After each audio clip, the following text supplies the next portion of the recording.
Salam, selamat malam buat kita semuanya. Selamat bertemu kembali di udara lewat ibadah live streaming kita pada saat malam hari ini. Apa kabar semua saudaraku yang dikasihi oleh Tuhan Yesus Kristus? Saya berharap kita semuanya ada di dalam damai sejahtera, sukacita daripada Tuhan. Mari kita bersama-sama melayani Tuhan pada malam hari ini. Dengan saudaraku mengikuti ibadah live streaming ini, jangan lupa bagikan kepada teman-teman grup yang lainnya atau kepada teman-teman Facebook saudaraku. Ajak nonton bareng. Dengan cara demikian sama-sama kita melayani Tuhan dan banyak jiwa-jiwa yang diberkati. Dan jangan lupa juga dukung kami dalam pelayanan ini dengan mengunjungi channel kami yang ada di YouTube dengan nama Pendeta Eka Sirait. Silahkan saudaraku tekan tombol subscribe-nya, di like, di komen, dan dibagikan juga. Haleluya. Kita akan menaikkan pujian sukacita bagi Tuhan.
Jangan lupa kunjungi channel kami yang ada di YouTube dengan nama Pendeta Eka Sirait. Dukung kami dalam pelayanan. Tekan tombol subscribe, di like, dan di komen juga, serta dibagikan kepada teman-teman yang lainnya. Ibadah live streaming ini saudaraku, jangan lupa mari bagikan kepada teman-teman yang lain atau ajak nonton bareng supaya banyak jiwa-jiwa yang diberkati. Kita akan menaikkan pujian bagi Tuhan. Haleluya.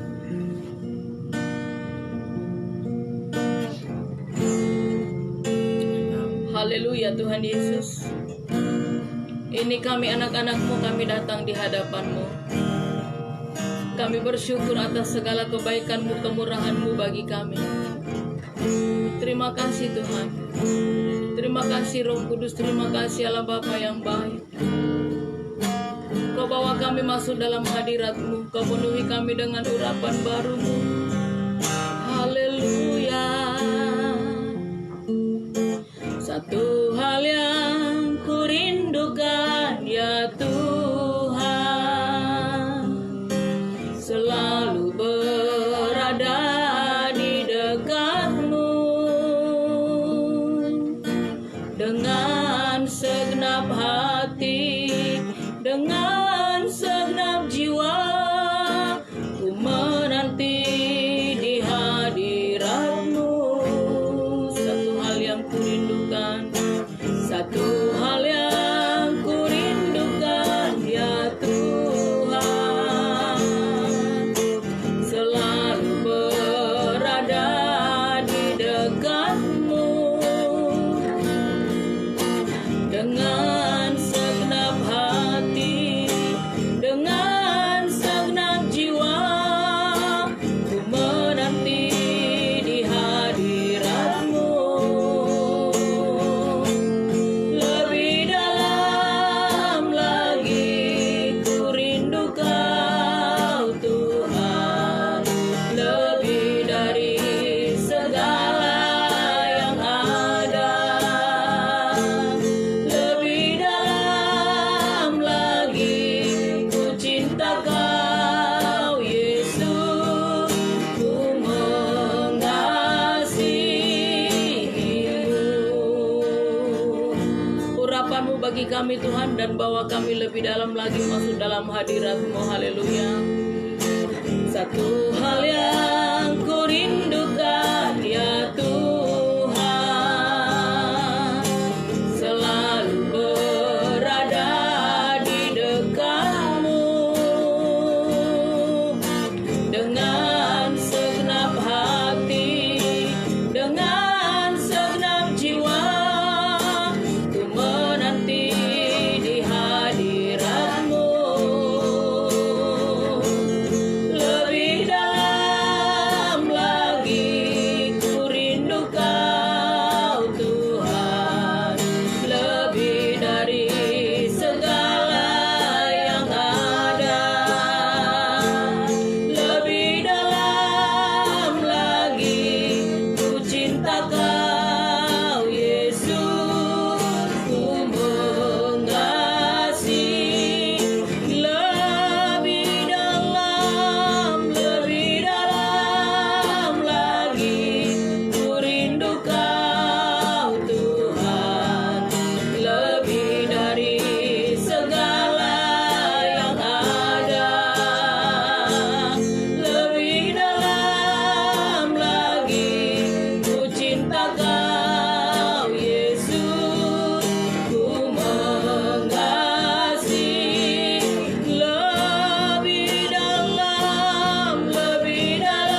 haleluya Tuhan Yesus. Dimanapun anak-anakmu yang sedang mengikuti ibadah live streaming ini berada, Engkau melawat mereka. Bahkan mereka yang membagikannya atau mengajak nonton bareng dalam grup, Engkau juga melawat Bapa. Hadirat-Mu ada bagi kami. Kami satu roh, satu visi bertemu di udara. Biar kami semua merasakan jamahan-Mu, lawatan-Mu. Berkati setiap jaringan internet di tempat kami masing-masing. Bahkan lampu PLN juga, khususnya di Kabupaten Sarmi ini, supaya tetap Engkau berkati sehingga PLN tidak padam. Ibadah kami ini Engkau yang akan memimpin Roh Kudus dari awal, pertengahan hingga pada akhirnya. Bahkan hamba-Mu saat menyampaikan kebenaran firman-Mu, Engkau berkati, Engkau urapi Tuhan. Dan Engkau pakai hamba-Mu, taruhkan roh hikmat, marifat, pengetahuan daripada surgawi bagi dia. Sehingga setiap tutur kata yang keluar dari mulutnya itu menjadi berkat bagi kami semua. Terima kasih Bapa. Dalam nama Tuhan Yesus, kami berdoa, haleluya. Amin.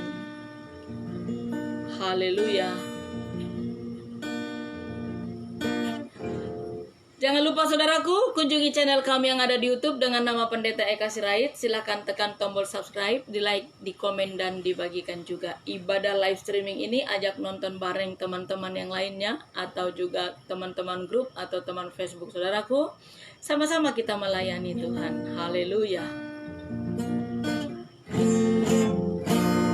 Bertemu dengan saudara dalam kasih Tuhan, bernyanyi puji namanya dengan sukacita, berjabat tangan semua, saling mengasihi. Tuhan Yesus ada di sini. Kembali katakan dari awal bersama-sama. Bertemu dengan saudara dalam kasih Tuhan, bernyanyi puji namanya dengan sukacita, berjabat tangan semua, saling mengasihi. Tuhan Yesus ada di sini.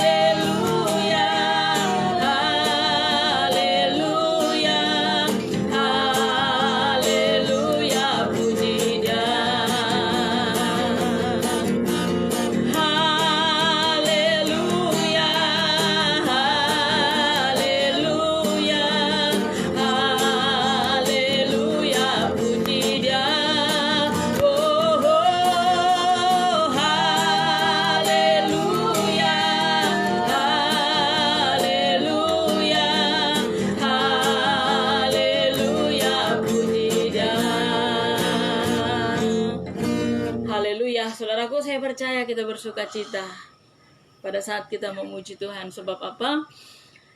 Sebab di setiap pujian yang kita naikkan, Tuhan Allah bertahta di sana.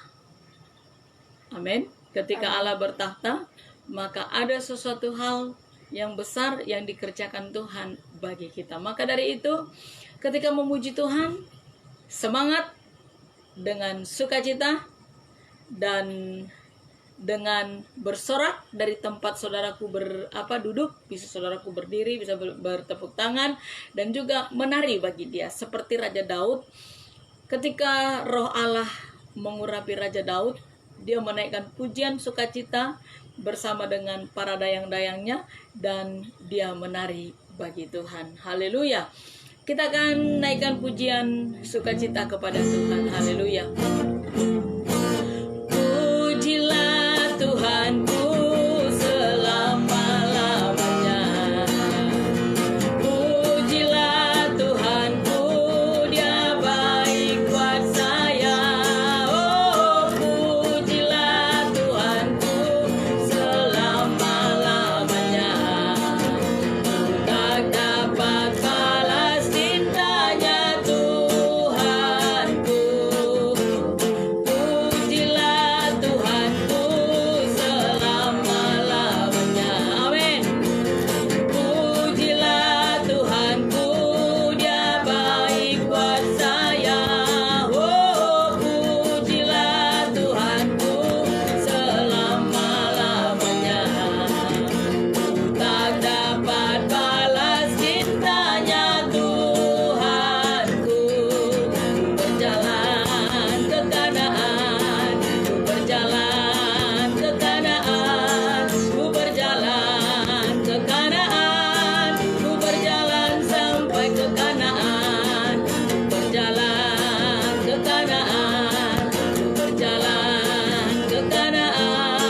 saatnya kita mendengarkan firman Tuhan, saudaraku. Biar firman Allah ini menjadi kekuatan di dalam kehidupan kita, dan biarlah firman Allah ini yang terus kita rindukan di dalam kehidupan kita. Sebab kita tahu, saudaraku, tanpa firman Allah kita tidak akan mampu melakukan sesuatu apapun juga. Karena firman Allah ini yang menjadi penghiburan bagi kita, yang menjadi kekuatan, pertolongan bagi kita. Bahkan firman Allah ini yang menjadi cermin dalam kehidupan kita semuanya. Puji Tuhan, saudaraku, mari kita akan membuka Alkitab kita bersama-sama. Saya percaya bahwa kita semuanya pernah mengalami pembentukan dari Tuhan. Ya. Kita semuanya pernah mengalami pembentukan dari Tuhan. Rasanya ketika kita dibentuk itu tidak enak, saudara. Contoh, seorang yang pandai membuat guci itu saudaraku tahu ya, satu hiasan itu terbuat dari tanah liat. Nah, tanah liat itu dilembutkan dulu, dia diolah sampai lembut sekali, baru dicetaklah dia menjadi satu guci. Dan ketika sudah berbentuk guci tetapi masih ada yang peot, masih ada yang lonjong, maka dikikis kembali. Atau mungkin sedikit agak ada benjolan, retak dia, maka kembali si pembuat guci itu menghancurkan guci itu, saudaraku. Dihancurkan kembali, dilumatkan kembali, lalu dibentuklah dia kembali menjadi guci. Begitulah kehidupan kita ini di tangan Tuhan, saudaraku. Kadangkala kita ini merasa seperti hidup kita ini hancur. Karena apa? Karena segala apa yang tidak berkenan di hadapan Tuhan itu semuanya dihancurkan oleh Tuhan. Untuk kita mendapatkan suatu perkenanan dari Allah, perlu dihancurkan segala apa yang tidak berkenan itu. Kita dibentuk, kita dibawa masuk ke dalam dapur api, dapur kesengsaraan. Kenapa itu perlu? Supaya kita layak untuk menerima berkat-berkat yang baru dari Tuhan. Mari kita akan melihat di dalam Yesaya 48. Kita baca mulai dari ayat 3 dulu. Yesaya 48 ayat 3. Firman Tuhan, hal-hal yang terjadi di masa yang lampau. Di masa yang lampau, saudaraku, yang pernah kita alami dulu-dulunya. Telah kuberitahukan dari sejak dahulu. Artinya sebelum semuanya itu terjadi, Tuhan sudah memberitahukannya. Artinya adalah, kalau kita melakukan yang baik, ada konsekuensinya. Melakukan yang buruk, ada konsekuensinya. Semua hal yang kita kerjakan, semua ada konsekuensinya. Kita lanjutkan. Aku telah mengucapkannya dan telah mengabarkannya. Kemudian dengan sekonyong-konyong aku melaksanakannya juga, dan semuanya itu sudah menjadi kenyataan. Bukan hanya cerita bohong, bukan hanya cerita isapan jempol atau dongeng nenek-nenek tua. Firman Allah iya dan benar. Itu sebabnya firman Allah ini dikatakan ilmu pasti. Tidak ada kebohongan di sana. Kebenaran demi kebenaran yang ada. Semua yang sudah difirmankan Allah ini, semuanya terjadi, tidak ada yang bohong di sana. Oleh karena aku tahu bahwa engkau tegar tengkuk, keras kepala dan berkepala batu.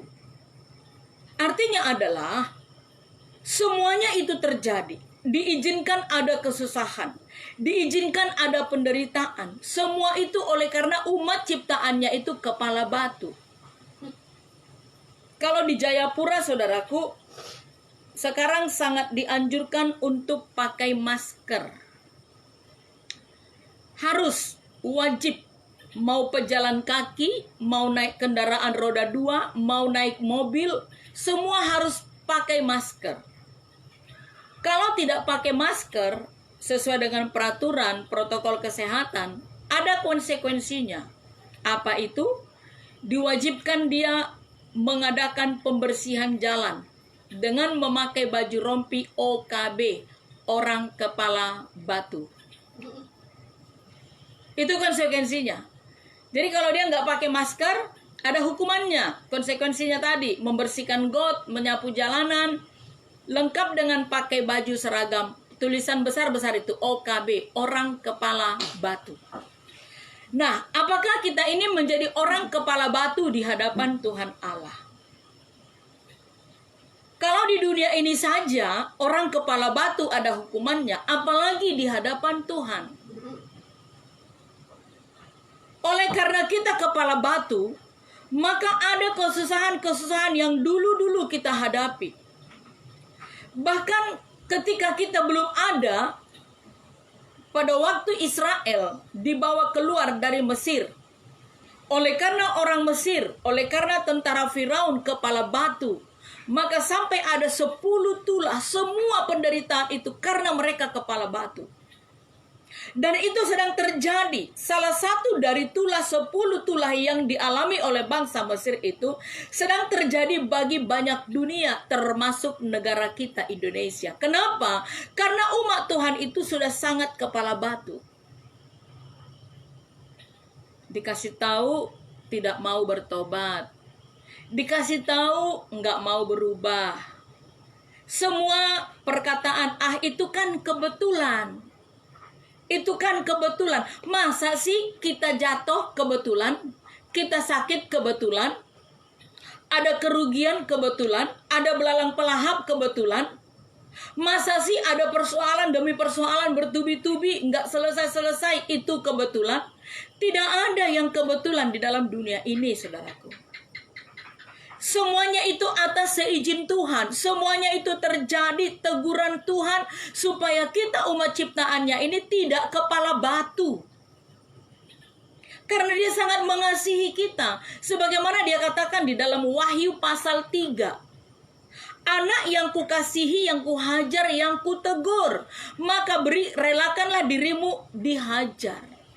Bukan diajar, saudaraku, tapi dihajar. Kalau diajar kan lain.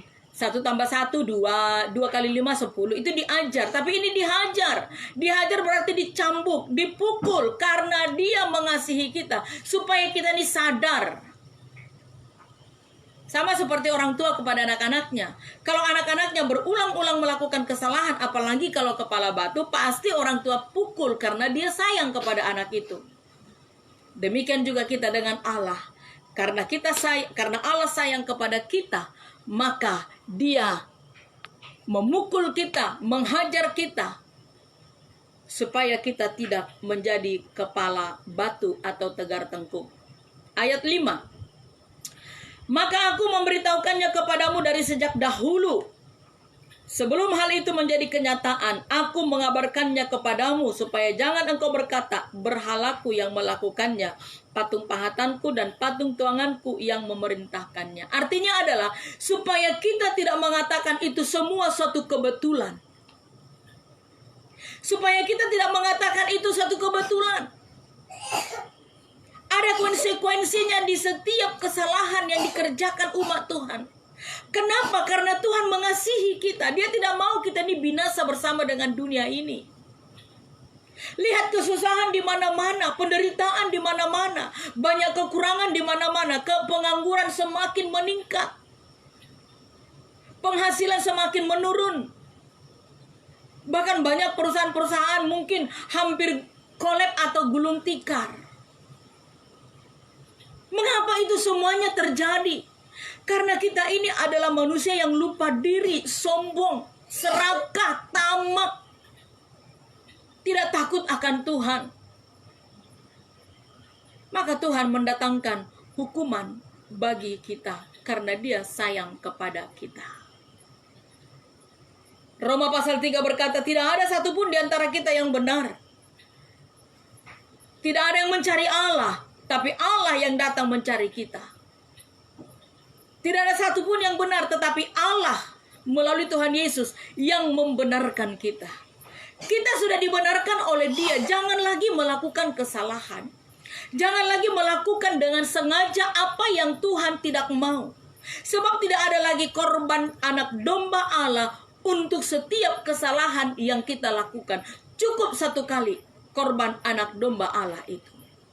Jadi kalau dosa yang dengan sengaja, artinya dosa yang atas sepengetahuan kita lakukan, tidak ada ampunannya, saudaraku.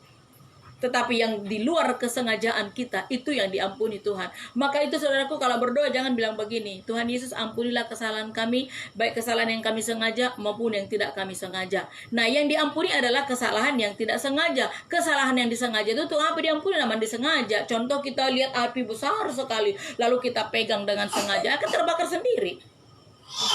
Sudah tahu api kok dipegang, terbakar dong. Nah, ini pun juga seperti itu. Sudah tahu dosa, kok dilakukan? Sudah tahu berbohong itu dosa, kok dilakukan? Sudah tahu korupsi itu dosa, kok dilakukan? Sudah tahu berzina itu dosa, kok dilakukan? Sudah tahu yang namanya mabuk-mabukan, perselingkuhan itu dosa, kenapa dilakukan? Lalu mau meminta pengampunan dari Tuhan, minta belas kasih dari Tuhan ketika sudah kena penyakit.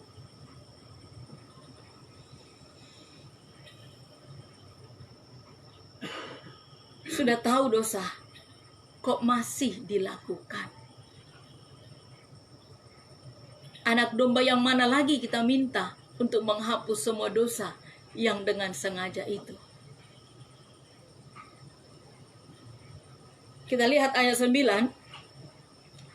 Oleh karena namaku, yaitu oleh siapa? Allah, aku menahan amarahku, dan oleh karena kemasyuranku, aku mengasihani engkau, sehingga aku tidak melenyapkan engkau. Kemurahan luar biasa yang Tuhan berikan kepada kita.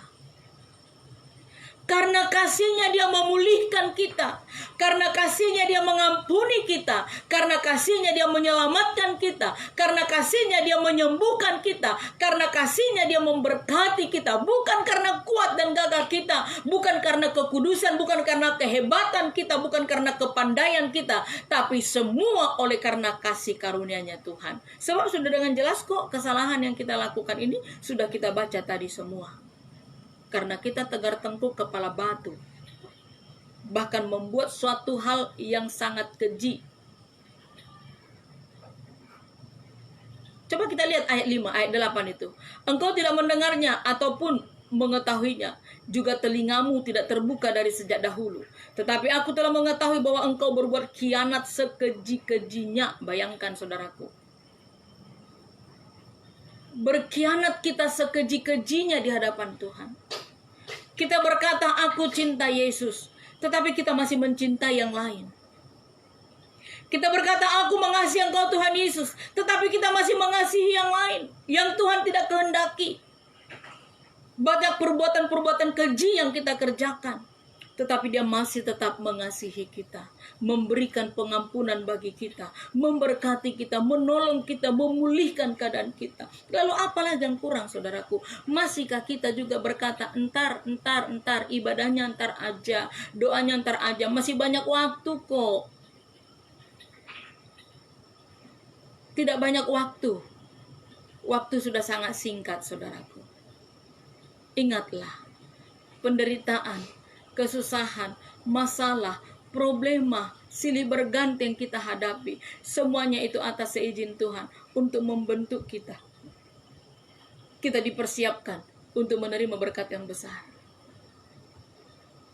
Iya, penderitaan yang kau alami hari ini, kesusahan yang kau alami hari ini, itu adalah dapur api yang diberikan Tuhan kepadamu. Sebab apa?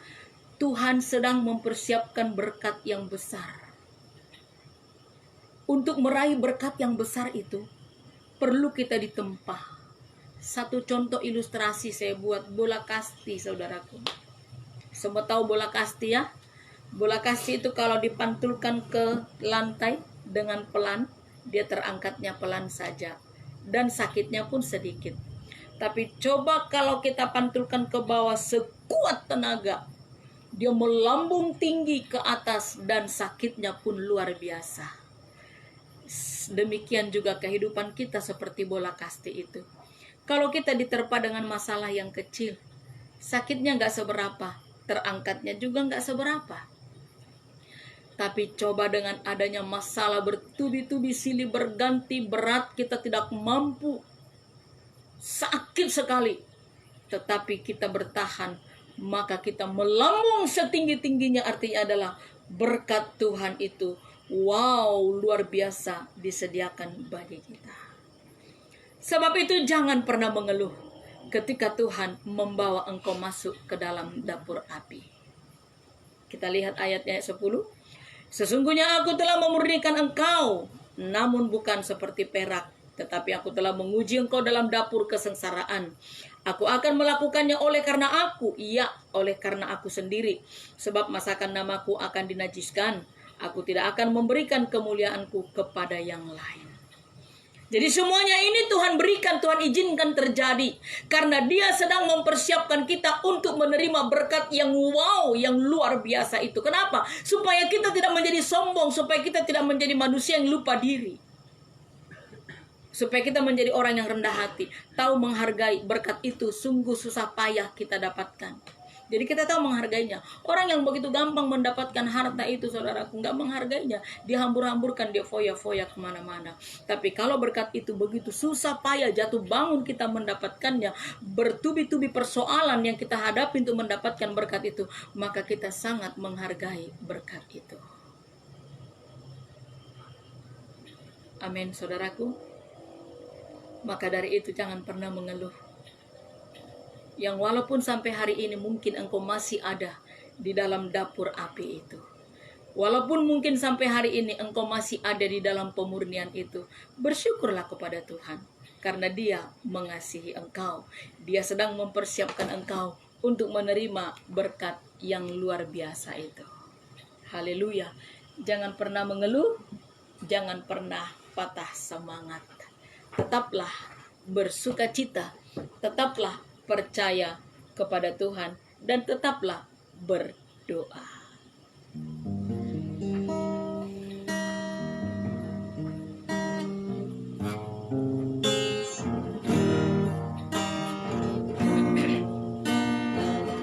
Mengikut Yesus keputusanku,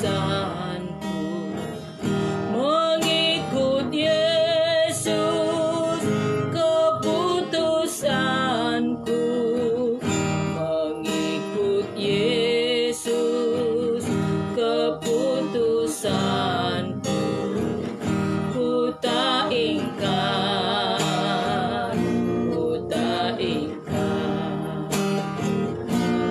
Mengikut Yesus keputusanku, mengikut Yesus keputusanku, mengikut Yesus keputusanku, ku tak ingkar, ku tak ingkar.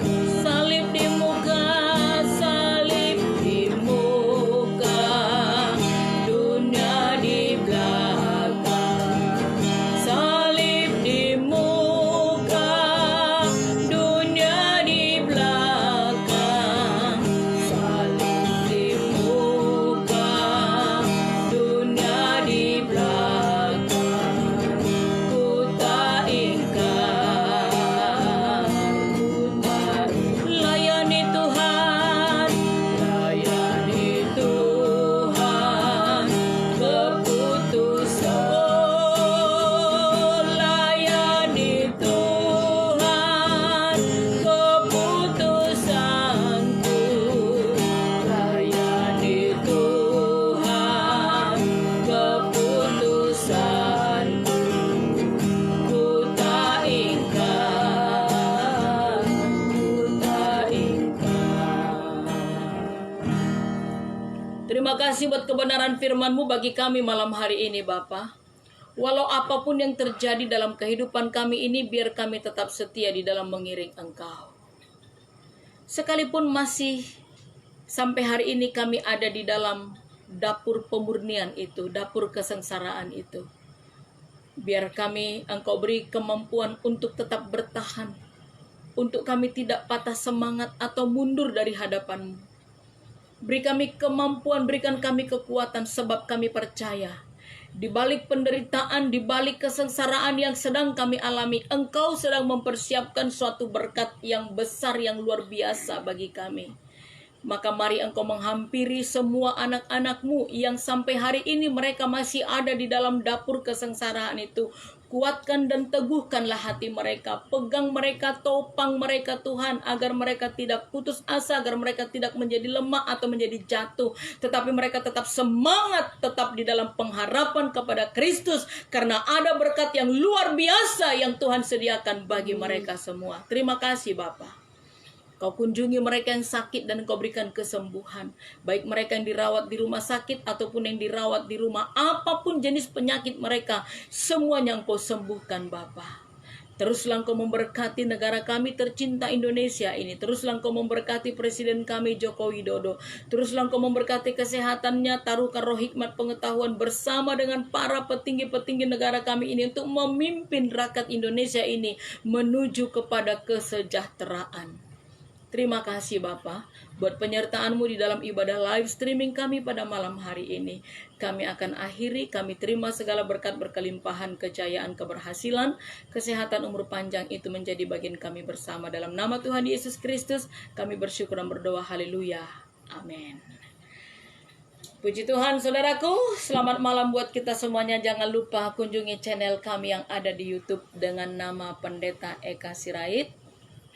Silakan dukung kami dalam pelayanan dengan menekan tombol subscribe, di like, di komen, dan bagikan juga. Ibadah live streaming ini juga bagikan kepada teman-teman yang lainnya saudaraku. Ajak nonton bareng supaya sama-sama kita semuanya diberkati Tuhan. Selamat malam, Tuhan Yesus memberkati kita semuanya. Salam. Halo.